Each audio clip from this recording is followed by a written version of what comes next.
cette nouvelle donne sur le terrain qui explique sans doute la volte-face de Volodymyr Zelensky.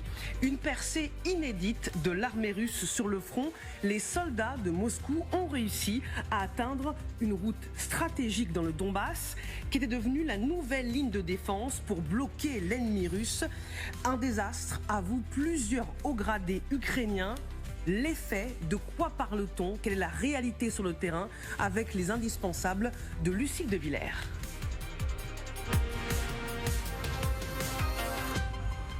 Bonsoir Lucille. Bonsoir Marie-Aline, bonsoir à tous. Alors que sait-on de ce qui se passe actuellement sur le front? Eh bien voilà ce qu'affirme un expert militaire ukrainien, Pavlo Narozny. Les Russes ont percé, information confirmée par cet ancien lieutenant-colonel ukrainien. Il y a des brèches dans nos lignes de défense.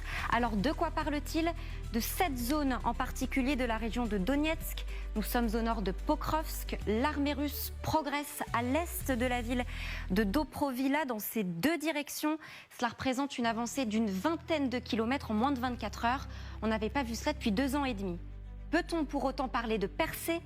La réponse est oui. D'après les informations des cartographes, les soldats russes ont franchi la principale et dernière ligne de défense de la région, les tranchées, les bunkers, les champs de mines qui faisaient rempart. Mais de là à dire que les Russes sont formellement établis de l'autre côté, il y a un grand pas. Il s'agit seulement d'infiltration de petits groupes de soldats, affirme ce porte-parole de l'armée ukrainienne. Ils ont traversé la ligne de défense, puis nous les avons repoussés. Infiltration, mais avancée quand même. Pourquoi est-ce si important, Lucille? Parce qu'après cette ville de Dobrovila, il n'y a que très peu de fortifications. Donc les Russes peuvent atteindre plus facilement le nord en direction de Kramatorsk, le sud en direction de Pokrovsk et ainsi compléter l'oblast de Donetsk. Cette poche représente tout de même 500 000 habitants. Comment réagit la Russie? Eh bien, c'est plutôt inhabituel dans ce genre de cas, mais pas de commentaires à ce stade, y compris chez les blogueurs militaires. Le correspondant en Ukraine du journal Le Monde, Emmanuel Greenspan, y voit là un silence opérationnel, une consigne du Kremlin lancée aux blogueurs militaires, plutôt enclins à exagérer leur succès.